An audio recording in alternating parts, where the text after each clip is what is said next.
दोस्तों, educational Vande Mataram channel में आप सभी का स्वागत है। आज हम आप लोगों के बीच में सीटेट 2023 की परीक्षा को देखते हुए आज हम बाल विकास यानी कि बाल मनोविज्ञान के बारे में पहली वीडियो लेकर आए हैं, जिसमें हम आज थॉर्नडाइक के सिद्धांत के बारे में चर्चा करेंगे। थॉर्नडाइक के सिद्धांत में प्रयास एवं त्रुटि का सिद्धांत के बारे में चर्चा करेंगे। चलिए वीडियो को शुरू करते हैं।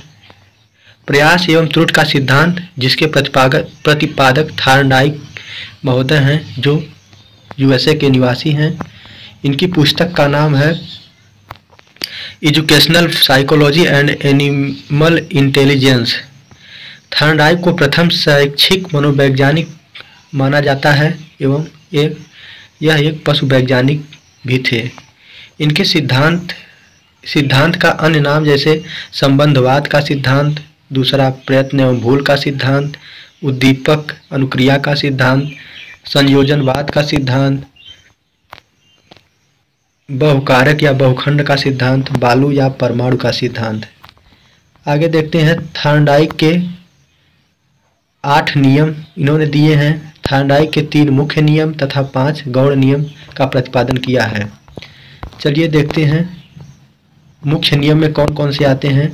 मुख्य नियम में पहला है अभ्यास का नियम, दूसरा है तत्परता का नियम, तीसरा है प्रभाव या संतोष या असंतोष का नियम। इसमें अभ्यास का नियम देखते हैं।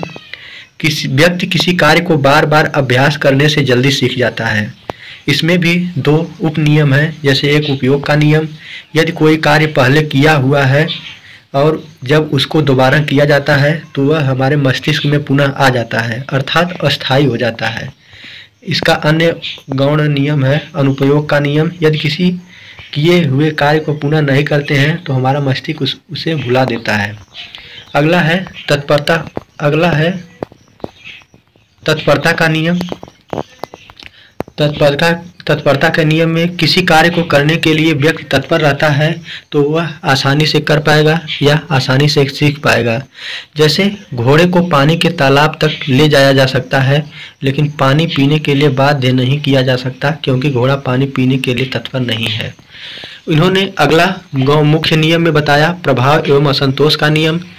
इसमें बताया कि यदि किसी कार्य को करने पर हमें संतोष प्राप्त होता है तो हम उस कार्य को दोबारा करते हैं, और यदि कार्य करने पर हमें असंतोष प्राप्त होता है तो हम उस कार्य को दोबारा नहीं करते हैं। चलिए आगे देखते हैं इनके गौण नियम कौन कौन से हैं। पहला है बहुप्रतिक्रिया का नियम, दूसरा है आंशिक क्रिया का नियम, तीसरा है मनोवृत्ति का नियम, चौथा है आत्मीकरण का नियम, 5वां है साहचर्य क्रिया का नियम। पहला देखते हैं बहुप्रतिक्रिया का नियम क्या है। कोई नया कार्य करने के लिए कई प्रकार की प्रक्रियाओं को अपनाया जाता है तथा उसमें से सही प्रक्रिया का पता लगाकर भविष्य में उससे अन्य समस्याओं के लिए काम लिया जाता है। अगला है मनोवृत्ति का सिद्धांत। किसी कार्य को जिस मनोवृत्ति से करेंगे वैसी ही सफलता मिलेगी। अगला है आंशिक क्रिया का सिद्धांत।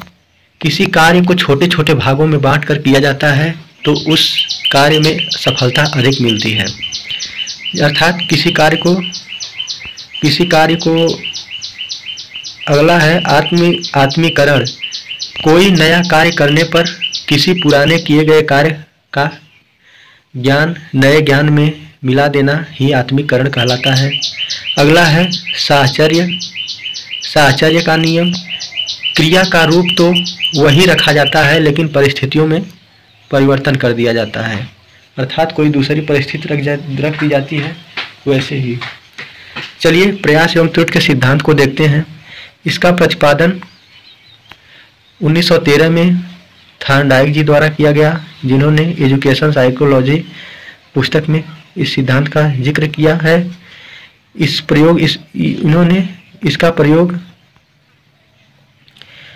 इसका प्रयोग एक भूखी बिल्ली पर किया है।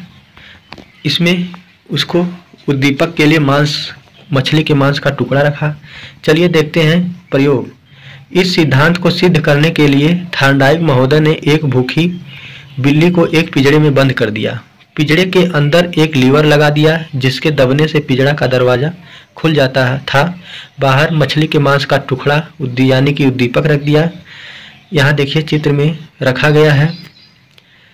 भूखी बिल्ली मांस के टुकड़े यानी कि उद्दीपक को देकर अनुक्रिया करना प्रारंभ कर देती है, जिससे वह अपने पंजे से इधर उधर मारने लगती है।